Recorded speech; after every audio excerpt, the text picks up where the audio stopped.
첫 번째 세션은 정치 분야인데요. 오늘의 발제자는 서울대 국제대학원에서 강의하고 계시는 송지연 교수님께서 해주시겠습니다.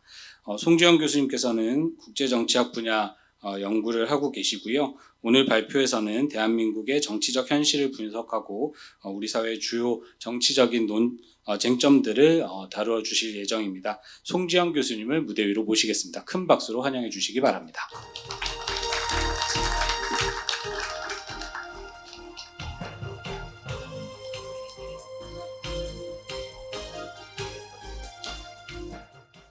예, 안녕하십니까. 방금 소개받은 서울대학교 송지연입니다.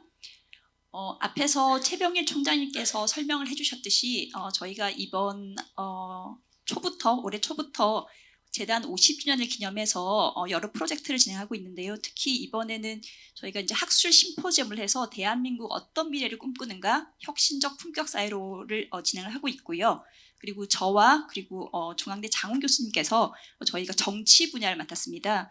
그래서 다들 아시겠지만 사실은 많은 문제들이 있고 그리고 많은 성취고 있고 많은 문제가 있습니다만 이번 정치 분야에서는 첫째는 지금 우리가 지금 어디에 와 있는가, 특히 한국의 성취 부분, 그리고 지금 현재 우리가 당면하고 있는 과제, 그리고 이렇게 간다면 우리가 어떻게 갈 것인가, 그리고 이걸 막기 위해서 우리가 할 수 있는 게 무엇인가를 중심으로 좀 말씀을 드리도록 하겠습니다.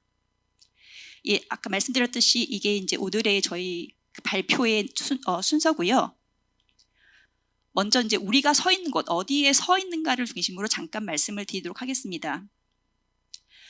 우선 한국 같은 경우는 지난 50년 동안 굉장히 많은 성취를 이뤘습니다.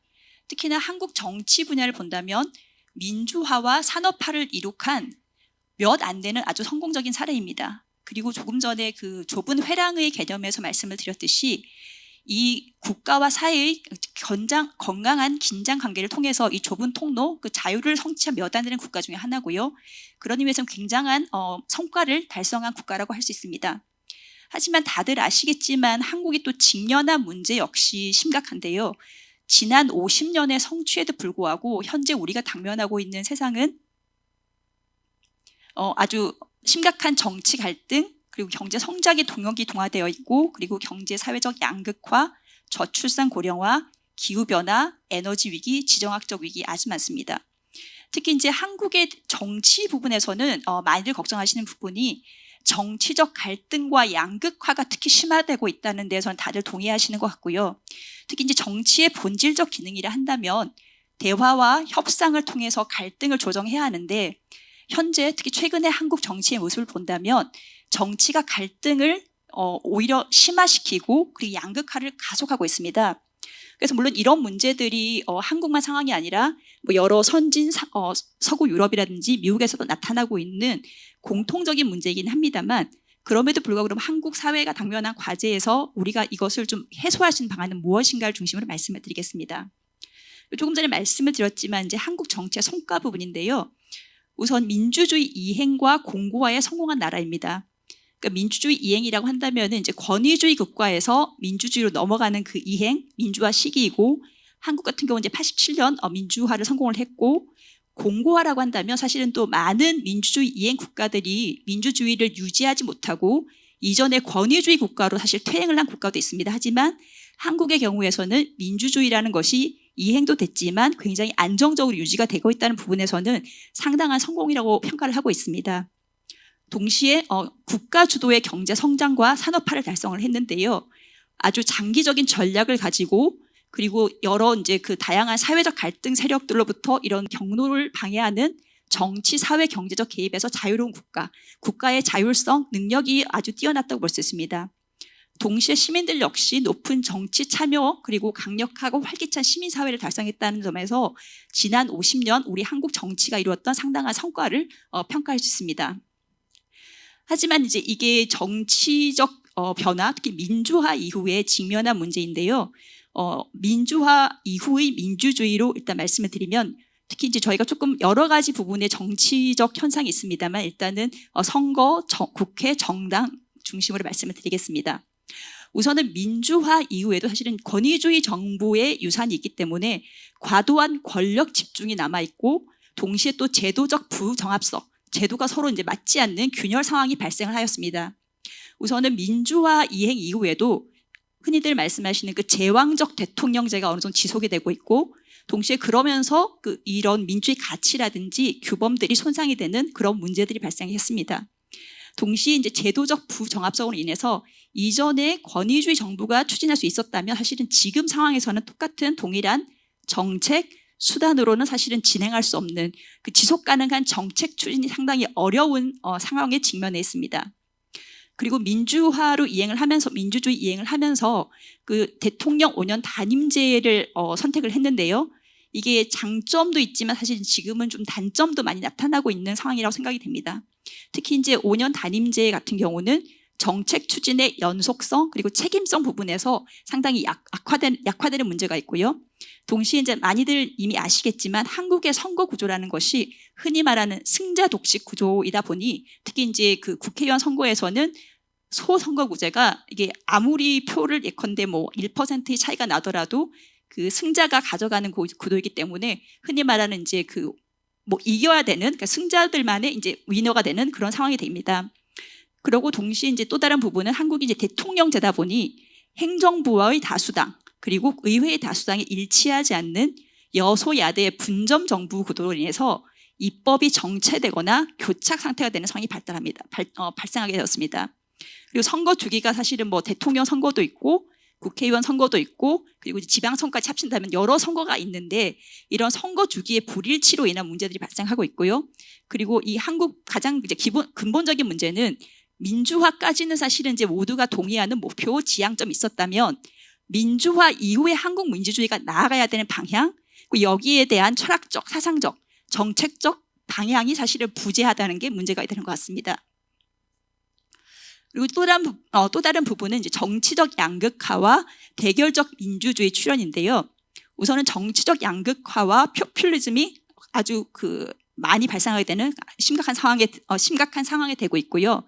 그리고 사실은 정당들이 정책을 배경으로 해서 경쟁을 해야 한다면 사실은 지금은 정책 경쟁은 없는 정치 경쟁이라고 표현을 하시는데, 그러니까 정말 정치가 사람들, 특히 국민들의 삶을 향상시키기 위한 방향을 가는 것이 아니라 조금은 그 소수의 뭐 정치인들, 정당들 간의 경쟁으로 가고 있고요. 그리고 타협과 조정에 기반한 정치라기보다는 이제 대결 구도가 악화되고 있습니다. 동시에 이제 어느 정도는 정치, 행정, 입법, 사법의 그 균형이 이루어져야 된다면 정치의 사법화 그리고 사법의 정치화가 지금 최근에 계속 나타나면서 그 가장 기본이 된 정치적 가치 그리고 민주주의 가치가 훼손되는 상황에 직면한 것 같습니다. 그리고 기존의 그 흔히 말하는 한국 정치의 가장 큰 문제라고 생각했던 지역주의 문제가 있는데요. 물론 지역주의가 아예 사라졌다고 말씀드릴 수는 없지만 이런 기존의 지역주의 구도에 더해서 더 다양한 중층적 갈등 구조, 예컨대 성별이라든지 젠더 문제 아니면 세대라든지, 그러니까 새로운 것들이 중첩이 되는데 이러한 중첩적인 갈등 구조를 해결할 수 있는 방안이 많지 않습니다. 그리고 동시에 그 기존의 정치적 채널은 쇠퇴하고, 흔히 말하는 이제 전통적인 미디어 영향은 상대적으로 쇠퇴를 하고, 흔히 말하는 소셜 미디어라든지 유튜브 같은 새로운 정치 채널이 출현하게 되면서 장점으로 본다면 좀 더 많은 사람들이 다양한 정보를 쉽게 접근할 수 있지만, 또 동시에 너무나 많은 정보들이 지금 서큘레이션이 되고 있고, 또한 많이들 말씀하시지만 흔히 말하는 가짜 뉴스라든지 이런 부분들에 대한 문제가 나타나고 있습니다. 또 다른 부분은 이전에 이제 이게 권위주의 정부의 장점이라고 할 수는 없습니다만 그 시기엔 최소한 조금 더 장기적으로 목표를 설정할 수 있고 국가가 방향성 있게 진행을 할 수 있었다면, 현재는 이런 장기적이고 전략적인 비전을 가지고 있는 국가가 존재하지 않거나 혹은 이제 약화되고 있다고 보고 있습니다. 그러다 보니 이제 민주주의와 구별되는 당면한 문제 해결을 하기 위한 여러 가지 국가의 능력이 필요하게 됐는데, 국가 능력 자체가 사실은 이제 부재하게 되는 상황에 지금 현재 한국 정치가 서 있는 문제 중에 하나라고 생각을 합니다. 그래서 이제 저희가 좀 고민을 해봤는데 이제 어떤 것들이 있는가. 그래서 흔히 수합 분석이라고 하는 장점 그리고 약점, 기회 그리고 위기들인데요. 다들 아시겠지만 한국에서는 다양한 기술 발전이라든지 그리고 변화를 위한 어떤 혁신적 노력, 기대가 있다면, 동시에 정치적, 사회적 양극화의 문제가 심각하고, 동시에 전통적인 민주적 시스템에 대한 약간 약화, 특히 이제 입법 대의제 민주주의 시스템이 약하고요. 그리고 인구 구조 변화가 너무나 빠른 속도로 나타나고 있고, 동시에 이제 경험하지 못한 미래에 대한 불안, 이런 것들이 심한 상황입니다. 동시에 이제 그 한국에서 지금 뭐 K 문화, K가 붙은 이제 뭐 K 문화, K 드라마 이런 것도 많이 나오는데, 이런 다양한 문화적 활력은 굉장한 기회이고, 동시에 그 여러 기업들의 혁신 능력 역시 한국이 가진 가장 중요한 자원 중에 하나입니다. 하지만 한국을 둘러싼 지정학적 위기라든지, 그리고 전 세계적인 에너지 위기, 그리고 글로벌 공급망의 재편 등은 사실 한국이 해결해야 되는 또 다른 그 위기 중에 하나입니다. 이런 것들을 바탕으로 했을 때 그러면 이제 지금까지 한국을 보았고, 지금 현재 한국이 그러면 그대로 둔다면 어떻게 될 것인가를 좀 고민을 해봤습니다. 그러니까 저희가 고민한 이제 미래는, 이런 상황이 계속된다면 대결적 정당 구도와 정치적 양극화가 심화되는 것은 당연히 자명한 일이고요. 동시에 장기적인 비전과 목표가 부재한 대통령제 정부의 마비 상태. 예를 들면 국가가 사실 능력도 없고, 동시에 이것을 해결할 수 있는 능력도 없을 뿐더러 갈등과 긴장 관계를 조율할 수 있는 이런 시스템이 없다 보면은 사실은 이게 정부 자체가 마비되는 상태로 가게 될 거라는 예상이 있고요. 민주주의는 그렇다고 해서 이게 뭐 권위주의 정부로 다시 돌아간다고 보진 않습니다만, 민주주의의 최소한의 기준이라고 하는 선거제도 정도만 유지되는 것이고, 그 나머지의 규범이라든지 가치라든지 제도들은 상당히 손상되는 그런 미래로 가지 않을까 하는 것이 저희의 진단이었습니다.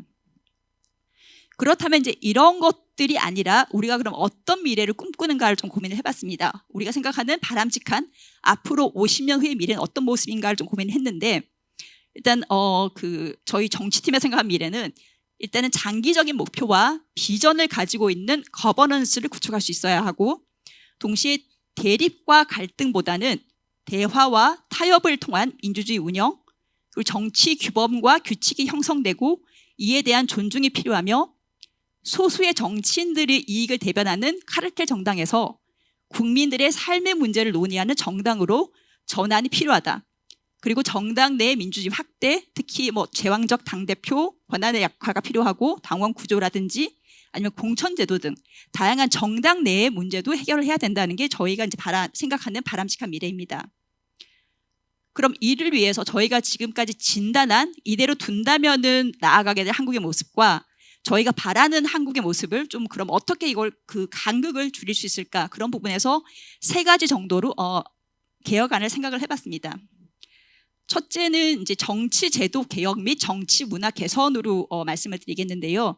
특히 이제 가장 중요한 제도 중 하나가 이제 당연히 정치, 특히 민주주의에서는 선거 제도 부분을 고민하지 않을 수 없었습니다. 그래서 선거 제도 개편을 통한 일단 가장 기본적인 것은 집중된 권력 구조를 정치 권력을 어느 정도는 분산해야 되지 않겠나. 그래서 현재의 소선거 구조에서 승자 독식이 만연한 소선거구제에서 중대 선거구제, 그러니까 1명 이상을 선출하는 선거제도로 개편이 필요할 것 같고, 만약에 선거제 개편이 현실적으로 쉽지 않다면 이런 선거제도 하에서 그 지역에 대한 그 각 선거구의 대표 플러스 여기에 대한 비례성을 좀 높일 수 있는, 그러니까 지역별, 직능별, 세대별 등 다양한 정치, 경제, 사회 균열 구조를 대표할 수 있는 비례대표 배분이 필요할 것이라고 제안을 드립니다. 그리고 이게 사실은 이제 단순한 선거구제를 소선거구제에서 중대선거구제로 개편하는 문제뿐만 아니라 지역과 그리고 비례대표의 비율도 사실 굉장히 이제 매 선거 때마다 굉장히 논쟁적인데요. 이런 비례성을 좀 확보하기 위해서는 사실은 이제 지역구 의원들의 그 동의라든지 이게 필요한데, 그게 쉽지 않다면은 이런 그 현재 이제 일본 같은 경우는 지역구에 특히 중의원 선거에 출마하는 사람들 같은 경우는 지역구에도 출마할 수 있고 사실은 비례대표 출마도 허용이 됩니다. 그래서 이런 식으로 조금 세이프티넷을 준다면 일시적인 전환의 시기에 이런 선거구제 개편으로 인한 기존 정치인들의 뭐 반대라든지 조금 불만을 낮출 수 있지 않을까 고민을 해봤습니다. 그다음 부분은 이제 선거 주기가 이제 불일치하면서 나타나는 문제인데요. 어느 정도는 대통령제와 국회의원 선거 주기를 일치하고 혹은 조정을 해서 서로가 그 대통령에 대한 약간의 책임성, 동시에 국회의원들에 대한 업무에 대한 책임성 같은 걸 서로 좀 체크를 할 수 있는 방식으로 진행을 하는 게 어떻겠느냐는 생각을 했고요. 동시에 이제 5년 단임제가 사실은 이게 굉장히 논쟁적인 부분인데, 어떤 부분에서는 대통령제 중심보다는 사실은 이제 그 의원 내각제로 가야 되지 않느냐는 사실 고민도 되게 많았습니다. 그리고 많은 사실 정치학자들은 의원 내각제를 말씀을 하시는데, 그럼에도 불구하고 한국에서의 민주주의를 한다면은 대부분의 국민들께서는 우리의 손으로 우리의 대통령을 뽑아야 된다는 것이 가장 근본적인 그 약간의 기대, 가장 기본적인 생각이라고 생각을 해서 5년 단임제에서 4년 중임제로 바꾸어서 이게 뭐 제왕적 대통령제를 더 연장하자는 개념이 아니라 중임을 한다는 것은 기본적으로 정책의 연속성, 책임성을 묻는 부분입니다. 그래서 이런 부분을 좀 더 강조하면 어떨까 하는 제안을 드립니다. 그리고 마지막으로 이제 정치 문화 부분인데요. 특히 이제 정치, 국회, 정당에 대한 국민의 신뢰 회복이 필요하다고 생각을 합니다. 그래서 일단은 앞서 말씀드렸지만 그냥 그 정치 경쟁이 아니라 정책 경쟁 중심의 정당 정치로 전환이 필요하고, 그리고 현재는 지금 정책 경쟁이 아니라 흔히 말하는 정서적 내전 상태라고 말씀을 많이들 하시는데요. 이런 선거 경쟁 극복이 필요하고, 동시에 이런 선거 과정에서 출마하시는 분들 아니면 정당 내부에서 이런 그 공천의 과정들에 대한 개혁을 좀 통해서 이게 조금 더 투명하게 되고, 그리고 국민들의 의사를 잘 반영할 수 있는 사람들로 대표될 수 있는 게 필요할 것 같다. 그리고 정당 내부의 독립성과 자율성 향상이 필요하다고 생각을 합니다. 관련해서 당연히 정당 조직, 그리고 당원 구조, 공천 방식에 있어서 제도적 정합성이 필요하고요. 특히 많이들 말씀하시는 게 한국의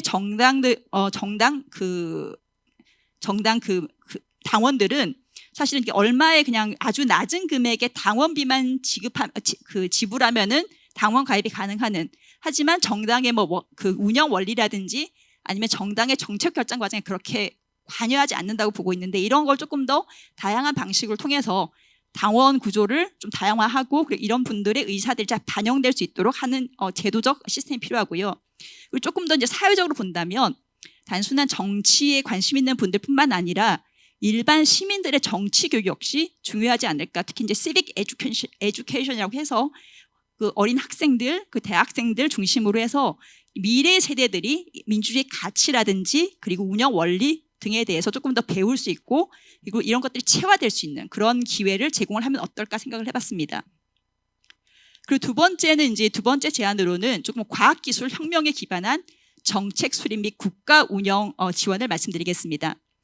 그래서 많이들 좀 말씀하시지만 다양한 방식 기술들이 빠르게 나타나고 있고요. 기존의 이제 대의제 정치의 문제점들을 사실은 이제 기술로 조금 보완이 되지 않을까 생각을 해봤습니다.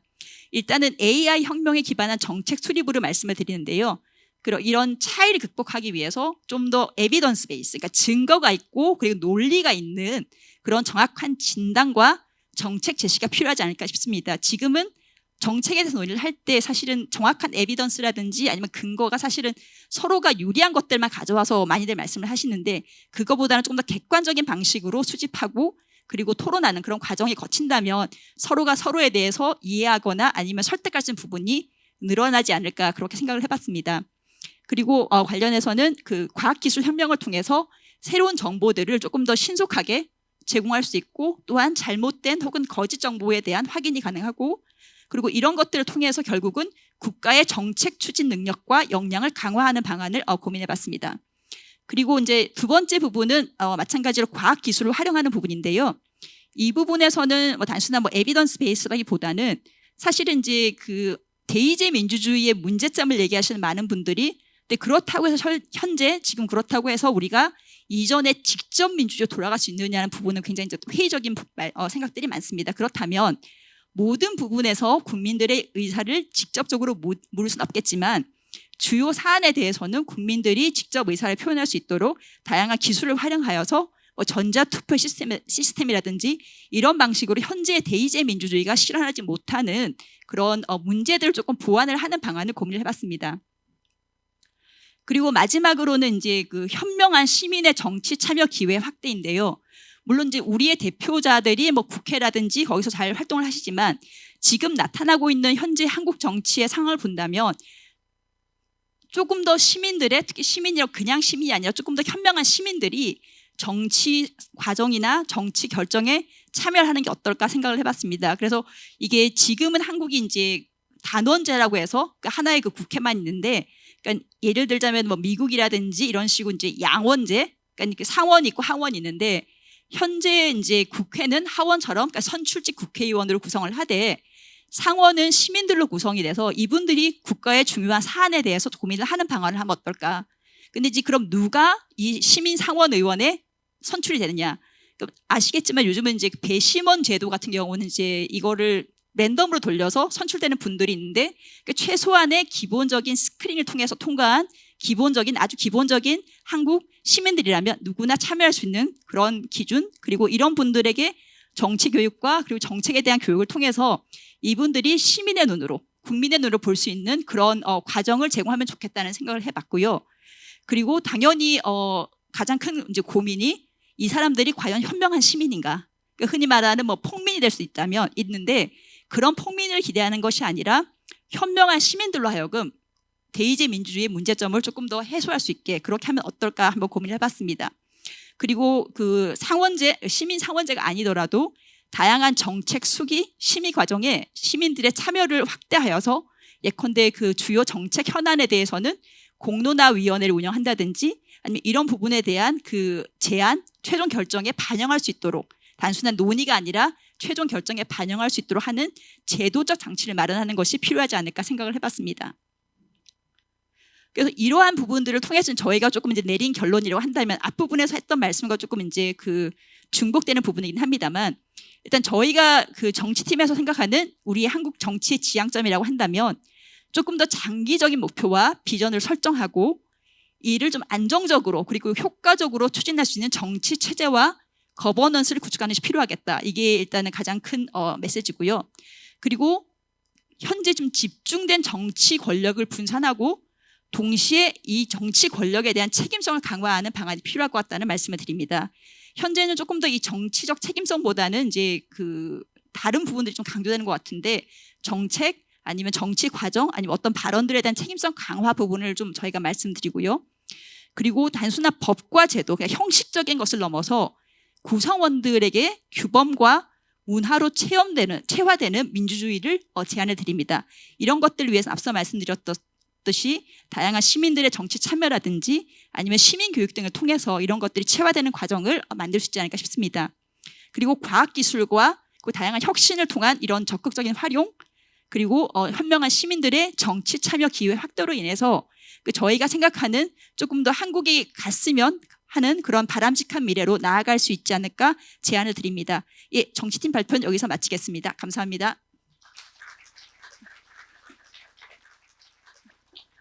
이어서 바로 지정 토론으로 이어질 텐데요. 하상훈 교수님을 소개해드리겠습니다. 서강대에서 학생들을 가르치고 계시고요. 또 저희 재단의 해외 유학 후보 장학생들을 위한 강연도 해마다 해주고 계십니다. 하상훈 교수님께서 이제 송지현 교수님 발표해주신 내용과 더불어 지정 토론을 진행해 주시겠습니다. 네, 두 분을 큰 박수로 환영해 주시기 바랍니다. 네, 안녕하십니까. 소개받은 서강대학교 정치외교학과 하상흥입니다. 오늘 송지현 교수님 오랫동안 준비해갖고 자세하고 충실한 발표 잘 들었습니다. 제가 이해한 이제 한국 정치에 대한 이야기를 간략하게 드리고 거기서 송지현 선생님 발표와 이제 일치되는 부분을 좀 지적을 하고 그리고 일치되지 않는 부분에 대해서 조금 더 보충 설명을 하는 방향으로 그렇게 짧게 토론을 해보도록 하겠습니다. 우선 약간 편안한 말씀부터 하나 드리자면 오늘 이제 이 자리에 계신 분들이 이제 발표가 이제 정치, 경제, 사회 이런데 정치학자, 경제학자, 사회학자, 행정학자들이 만나서 이야기를 하다 보면은 항상 정치학자가 수세에 몰립니다. 이유는 뭐냐 하면 경제는 이런 발전도 했었고 뭐 사회는 이런 식으로 좀 나아간 게 있는데 정치 너는 뭐 하는 거냐 이제 이런 이야기를 많이 들어요. 그래서 그런 얘기를 들을 때마다 처음에는 이거 어떻게 대처를 해야 되나 뭐 경제도 나아지고 모든 게 다 나아졌는데 정치만 삼류다. 우리나라는 정치만 나아지면 정말 훌륭한 나라가 될 거다라는 이야기를 정말 많이 듣는데 이 정치학자로서 이걸 어떻게 대응을 해야 될지 참 어려운 상황이어서 고민을 하다 보니까 우연히 깨달은 바가 있어요. 이번에 그 미국 선거에서 그 연방 상원의원 선거에서 한국계 미국인으로 최초로 연방 상원의원으로 당선된 앤디 킴이라는 분이 계시는데 뉴저지 그분이 원래 학부 전공이 정치학입니다. 근데 그분이 인터뷰를 하셨는데 보니까 자기가 2년에 한 번 꼴로 플라톤의 국가를 정독을 한대요. 거기서 제가 이제 착안을 한 겁니다. 아, 정치, 경제, 사회, 행정 중에서 예수님이 탄생하기 전 문서를 보는 학문은 정치학밖에 없구나. 이제 그 이야기가 뭐냐 하면은 그 정도로 예나 지금이나 정치는 변한 게 없구나. 왜 도대체 미국의 상원 의원이 될 사람이 2000년 전의 문서를 보면서도 아직도 새로운 걸 깨닫냐. 그 얘기는 역으로 얘기하자면 우리 인간이 사는 모습과 우리 인간이 정치를 하는 모습은 2000년 전이랑 지금이랑 큰 차이가 없다라는 이야기가 될 수도 있는 거거든요. 그래서 이 내용을 한번 파악을 해보니 그럼 왜 도대체 2000년 전이랑 지금이랑 정치를 하는 모습에 큰 차이가 없을까? 그러면 다시 기본으로 돌아가서 봤을 때 정치가 어려운 것은 정치는 기본적으로 의견과 입장이 다른 사람들의 갈등을 조정을 하는 건데 근데 의견과 입장이 다른 사람들의 갈등을 조정하기 위해서 절대로 해서는 안 되는 게 뭐냐 하면 나는 정답을 알고 있고 너는 정답을 모르고 있다는 태도죠. 근데 보통 왜 사람들이 싸우나 왜 사람들이 과거에 큰 전쟁을 일으켰냐 이걸 생각해 보면 갈등을 하고 있는 상황에서 나는 정답이고 너는 오답이다라는 그런 입장을 상호 간에 갖게 되면 그러면 정답을 알고 있는 사람은 이겨야 되는 거고 정답을 알고 있는 사람은 오답을 자꾸 얘기하는 사람을 제거를 해야 되는 거고 그게 결국에는 궁극적으로 전쟁이라는 폭력 행위로 이어지게 되는 게 정치행위의 가장 나쁜 방향으로 갈 수 있는 그런 가능성이 아니냐라는 생각을 해볼 수가 있다는 거죠. 그래서 우리가 지금 겪고 있는 우리나라뿐만 아니라 다른 민주주의 국가들도 다 겪고 있는 양극화, 이게 정서적인 양극화건 이념적인 양극화건 혐오, 상호 불신 이런 식의 모습이 사실은 서로 타협을 해서 조정을 해야 되는데 그 내용은 입으로만 이야기하고 추상적으로만 이야기하고 사실은 나는 정답을 알고 있어. 나랑 의견이 다른 사람은 오답이야. 라고 이야기하는 그리고 그렇게 생각하는 기본적인 태도에 근거한 게 아니냐는 걸 좀 반성해 볼 필요가 있다는 거죠. 그러니까 이 연장선상에서 보자면은 정치 영역에서 타협을 한다라는 건 결국에는 내가 원하는 거를 다 가질 수 없다라는 거를 인지를 해야 된다라는 거예요. 그러니까 내가 만약에 100가지 원한다. 저쪽에서도 100가지 원하겠죠. 그럼 이 서로 100가지 원하는 사람들 둘이 만나서 이 서로 100가지 원하는 거를 맞춰보니까는 둘 다 만족시킬 수 있는 방법은 없고 그러면 아까 말씀드린 대로 나는 정답이고 넌 오답이다라고 그러면 싸우는 거고 그럼 이게 싸우지 않으려면 결국 뭐냐 하면은 나는 100가지 원하지만은 80가지만 차지할 거다. 20은 양보할게. 저쪽에서도 나는 100가지 원하지만은 70가지만 얻고 30은 양보할게. 결국 이런 식의 타협이 아니라는 거죠. 그러니까 80, 여기는 70, 그러면 10만큼 손해보긴 하지만 우선 여기서 만족하자. 그러면은 두 갈등하는 정치 행위자들은 다 만족은 못하지만 하지만 그 상황에서 어느 정도 타협을 하고서는 그 다음 단계로 넘어갈 수 있고 그 다음 단계로 넘어간다는 게 결국에는 우리에게 미래가 보이는 거잖아요. 그러니까 미래가 보이지 않는다는 건 뭐냐면 이게 서로 100가지 원한다고 계속 싸우고 그리고 말씀하신 대로 정치가 사법화되는 건 뭐냐면은 이게 계속 말로 싸우고 이러다가 안 되니까 결국에는 법에 호소를 합니다. 근데 정치가 법에 호소하는 것만큼 어리석은 일이 없는 게 법은 합법이냐 불법이냐는 걸 나누는 거고 이게 사실 아까 말씀드린 정답이냐 오답이냐는 걸 나누는 양분하는 거니까 두 개로 딱 나누는 거기 때문에 타협을 해야 되는 주체인 정치 행위자들이 법에 의존을 해갖고 맞다 틀리다. 결과가 낮다고 해도 진 측에서 만족 안 할 거예요. 절대로. 어떤 식으로든 기회를 봐갖고 법률에 호소했을 때 진 측은 다시 자기가 원하는 걸 얻기 위해서 또 싸움을 걸 것이고 그렇게 되면 결국 해결되는 일은 없는. 근데 이게 2000년 전이나 지금이나 똑같이 우리가 지금 겪고 있는 상황이 아니냐라는 게 이제 정치를 볼 때 생각해야 될 측면이 아닌가 이렇게 생각을 해봅니다. 그런 의미에서 봤을 때 그 송지연 선생님께서 아주 다양한 우리 정치를 개선하기 위한 제도적인 방안들 이런 제도 개혁 예를 들어서 소선거구제를 중대선거구제로 바꾸는 게 어떻겠냐 대의민주주의 제도를 좀 개선해서 수기적인 요소랑 참여적인 요소를 더 반영하는 게 어떻겠냐 이런 이야기들은 각각 구체적으로 깊이 있게 따져봐야 될 부분이고 나름대로 의미가 있다고 생각을 합니다. 근데 그 과정에서 절대 잊어서는 안 되는 게 모든 사람을 만족시켜줄 수 있는 정책이 없듯이 장점만 있는 제도도 없고 단점만 있는 제도도 없다라는 거죠. 그러니까 즉 우리가 어떤 정치 제도를 갖고 있으면 이 제도의 장점을 살리고 약점을 좀 죽일 수 있는 운영 방법이 무엇인가를 먼저 생각해야지 대통령제 특히 5년 단임 대통령제 이거는 나쁜 것 같아. 그러니까는 내각제로 하면은 내각제가 좀 더 우월하니까는 이걸로 해결이 될 것 같아.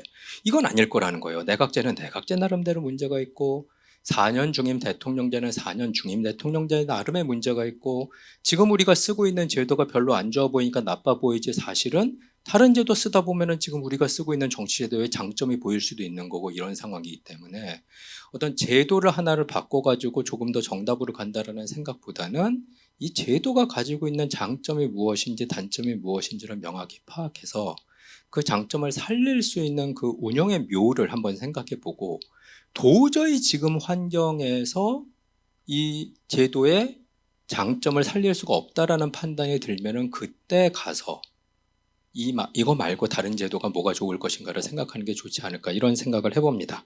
그래서 마지막으로 이제 한마디만 더 드리자면은 이게 어려운 일이 이제 최병일 사무총장님께도 말씀해 주신 거지만 이게 한국이 지금 겪고 있는 상황이 오랫동안 한 30년 넘게 쭉 달려왔는데 그 달린 성과를 누리고 있다가 지금 상황은 보니까 이게 달려도 달리는 것 같지도 않고 달린다고 해도 좋은 상황이 벌어질 것 같지도 않다라는 인식들을 많이 하는 것 같아요. 근데 이걸 제가 좀 약간 다른 식으로 표현을 하자면 적어도 1990년대 이후 30년 동안은 닫혀있던 세상이 점점 열리는 걸 우리가 겪은 게 아니냐. 그러니까 닫혔던 게 열린다는 건 우리가 1980년대만 해도 절대 갈 수 없는 나라에 있었고 가면 안 되는 것도 있었고 여러 가지 이제 뭐 할 수 없는 것들이 있었는데 그게 점점 열렸죠. 근데 2020년 뭐 조금 더 정확하게 말씀드리자면은 뭐 2016년 브렉시트랑 트럼프 당선되는 그때서부터 보면은 느낌이 활짝 열렸던 세상이 이제 닫히는 것 같다. 옛날엔 할 수 있었던 걸 못하는 일들이 많은 거죠.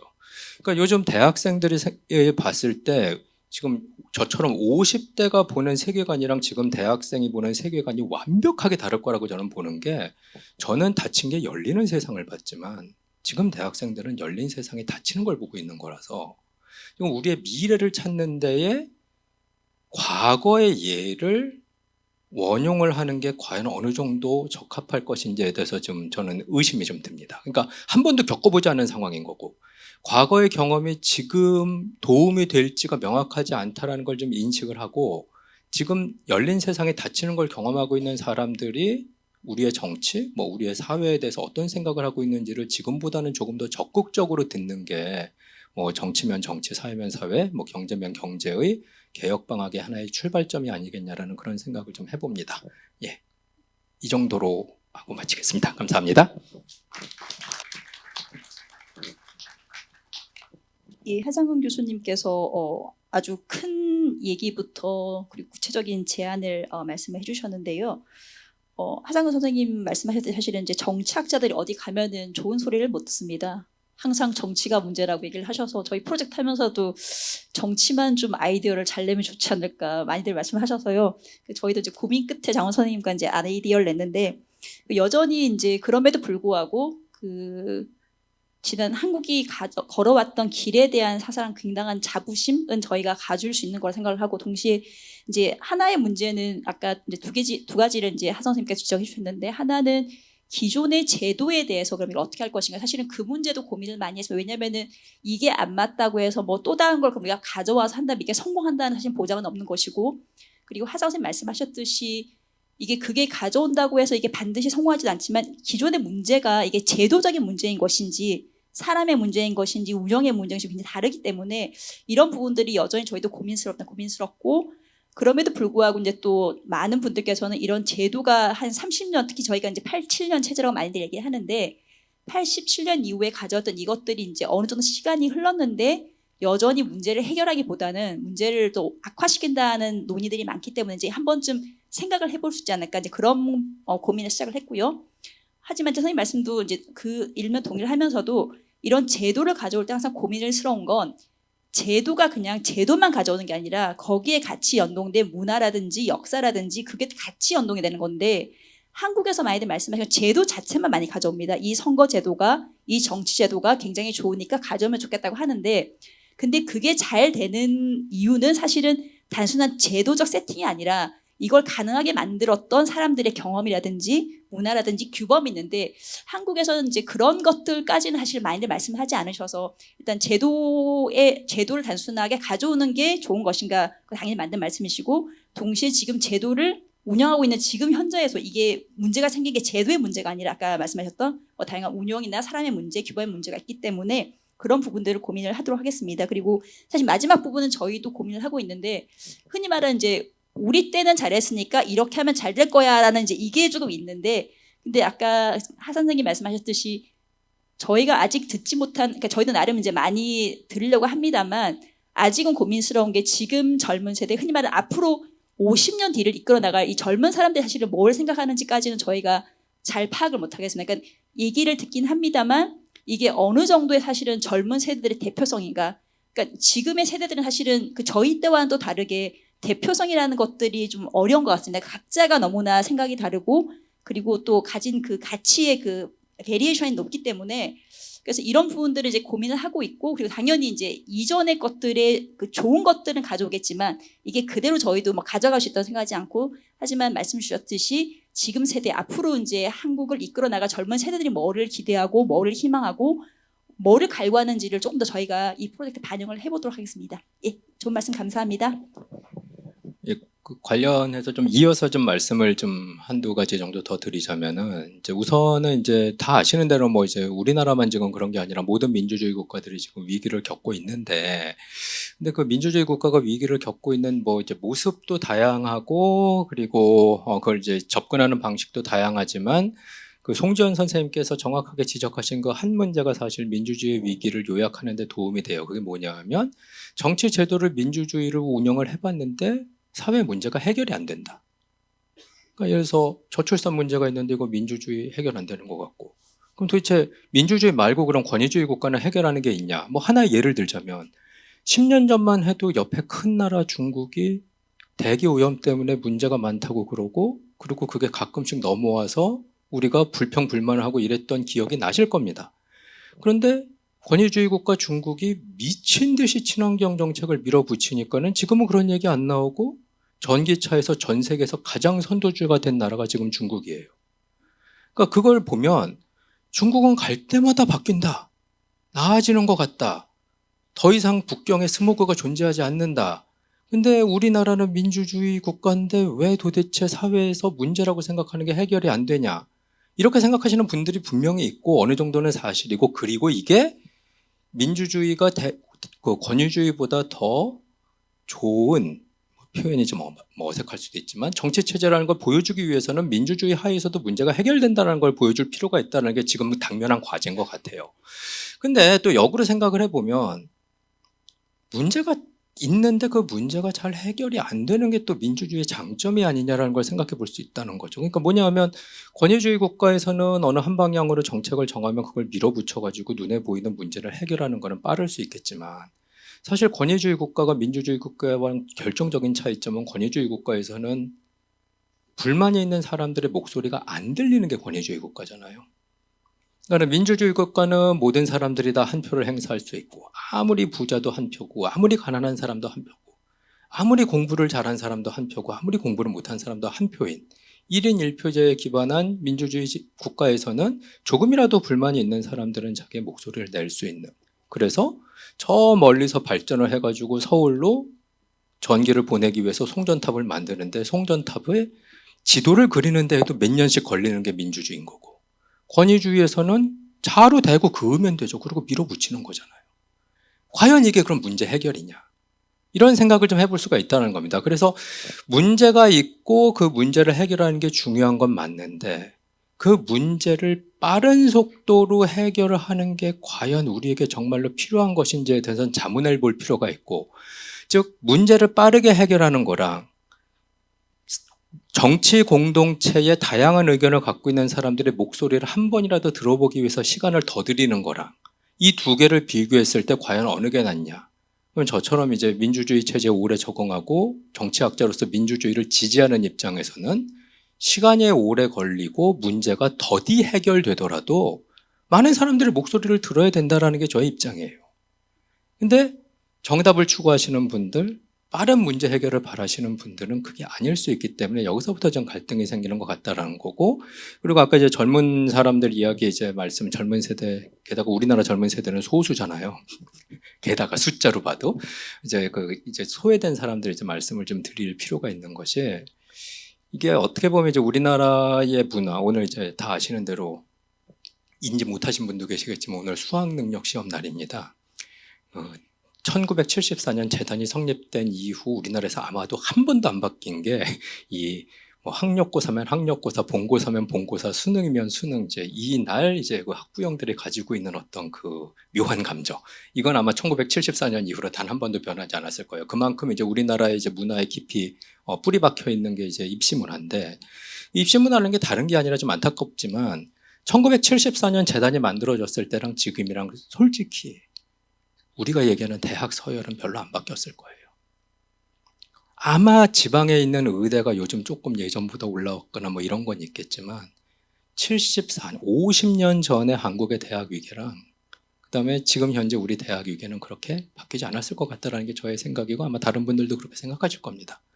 근데 이게 사실은 우리의 경제 발전 혹은 뭐 사회 발전의 원동력일 수도 있죠. 그러니까 좋은 인재를 이 제도를 통해서 한번 발굴을 해서 대학을 일렬로 쭉 세워놓고서는 거기서 일괄되게 보는 시험을 통해 가지고 우수 인재를 좋은 학교에 보내서 좋은 학교에 투자를 해서, 그래서 거기서 배출된 그 인재를 중심으로 해서 경제 발전을 하고 그다음에 사회 여러 인프라를 갖추고 뭐 행정적으로도 발전을 해가는 거, 이게 이제 우리나라의 모델이었던 것 같은데, 근데 그 와중에 생길 수 있는 문제는 사회가 점점 획일화되고 위계 질서가 문제가 아니라 그 위계 질서 때문에 생기는 획일화, 그 다음에 거기서부터 생기는 여러 가지 네트워크의 단절 같은 것들을 좀 우리가 고려해야 될 시기가 아닌가, 이런 생각을 해봅니다. 이게 무슨 얘기냐 하면, 트럼프가 왜 계속 당선이 되냐, 많은 분들이 이야기해요. 민주당 욕을 하죠. 미국 민주당. 서민들의 이야기를 니네들이 안 듣고 있으니까 지는 거다. 트럼프는 서민들 말을 듣는다. 근데 트럼프가 어떤 서민들 말을 듣냐? 그러면 예전에 미국의 주류였지만은 지금 주류에서 벗어난 시골에 살고 있는 중산층 가난한 백인 남성들의 목소리를 잘 반영을 해주기 때문에 당선이 되는 거다. 근데 민주당은 보면 다 대학 다 잘 나오고 직업도 멀쩡한 사람들이 정치하고 있어가지고 그렇게 소외된 사람들 목소리를 못 들으니까 지금 선거할 때마다 지는 거다, 이런 얘기가 나옵니다. 근데 여기서 한번 생각해 봐야 될 건 뭐냐 하면은, 아까 우리처럼 이제 능력주의에 기반을 해갖고 이제 그 인재를 양성하는 그런 시스템이 고착화된 상황에서 이런 생각을 해볼 수 있는 거죠. 예나 지금이나, 예를 들어서 1974년이건 2024년이건 50년을 놓고 봤을 때 과거 정치 지도자들, 우리나라의 배경과 현재 2024년 정치 지도자들의 배경을 놓고 보면은 분명한 차이가 있어요. 1974년이건 2024년이건 정치 지도자들은 그 면모를 봤을 때 지금 현재 정치 지도자로서의 그 모습은, 엘리트로서의 모습은 비슷할 텐데, 1974년의 정치 엘리트들은 학력도 다양했고 출신 지역도 다양했어요. 모든 게 다 다양했습니다. 북한에서 오신 분들도 있고 충남 당진 출신도 있고 하동 출신도 있고 부산 출신도 있고 서울 출신도 있고. 근데 그런 분들이 정치 지도자를 그룹을 만든 게 1974년이라면 지금 정치 지도자들은 대부분 서울 출신일 거예요. 대부분 한 손에 들어가는 대학 출신일 겁니다. 그리고 대부분 어느 지역 사는지도 우리가 다 알 거예요. 이게 중요한 게 뭐냐 하면, 이런 식으로 일부 사회 영역에서만 뽑힌 사람들이 정치 지도자가 되는 정치 구조라면 그들은 자기가 속해 있는 네트워크 바깥에 있는 사람이 어떤 생각을 하는지를 알 수 없을 거라는 거예요. 모든 정치인들이 서울 출신으로 채워져 있으면은 소멸하고 있는 지방이 어떤 일이 벌어지고 있는지 어떻게 알겠냐는 겁니까? 그러니까 이게 제도가 문제가 아니라 저는 오히려 지역구 국회의원이면은 거기 살지 않으면 국회의원 안 시켜주고 뭐 이런 식으로 해야 된다는 거죠. 그러니까 지역구 국회의원인데 서울에서 산다든가. 오히려 이런 게 문제지 제도 자체가 문제라고 저는 생각을 안 한다는 거예요. 그래서 이게 계속 이런 식으로 획일화되는 거를 우리가 강제로 막을 수는 없지만 이렇게 중앙 집중화되고 획일화되는 그 과정을 보면서 모든 사람들 그리고 특히 소외된 사람들의 의견을 반영해서 정치를 운영하기 위해서는 어떤 식으로든 그들의 목소리를 억지로라도 들을 수 있는 제도적인 보완 장치가 필요하다라는 것. 이 부분을 좀 고려할 필요가 있지 않을까. 뭐 이런 생각을 추가로 더 말씀을 드리겠습니다. 네, 두 분 교수님 말씀 감사드리고요. 추가로 더 논의할 사항이 있다면 나중에 그 질의응답 시간을 통해서 추가로 말씀하실 수 있는 시간을 좀 더 드릴 수 있도록 하겠습니다. 그럼 이것으로 첫 번째 세션은 마치도록 하겠습니다. 두 분 교수님께 큰 박수 부탁드리겠습니다.